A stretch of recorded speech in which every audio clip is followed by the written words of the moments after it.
ਉਹ ਤੇ ਕੀ ਹਿਸਾਬ ਤੁਹਾਨੂੰ ਭਾਈ ਸ਼ੌਂਕ ਛੋਟੀ ਦਾ ਦਿਨ ਕਬੂਤਰ ਸਾਰੇ ਸਾਰ ਹੋਏ ਨੇ ਵੱਜਣ ਲਗਾ ਕੋਈ 35 ਅੰਗ ਦਾ ਟੱਲਾ ਜਿਹੜੇ ਸਾਬਤ ਨੇ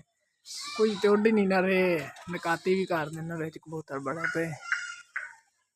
ਰਜਬ ਸਾਹਿਬ ਹਰੀ ਚੜੇ ਨੇ ਉੱਤੇ ਆਪ ਆ ਆਂਦੇ ਹਾਂ ਤੂੰ ਨਾਪ ਚੱਲ ਆ ਗਏ ਨੇ 15-20 ਉੱਡ ਗਏ ਨੇ ਵੇਖੋ ਕੀ ਬਣਦਾ ਇਹਨਾਂ ਦਾ ਅੱਜ ਨਾ ਕੋ ਪੀੜੇ ਕਰੋਗੇ कोई नहीं मसला ये पीड़े हो जाने।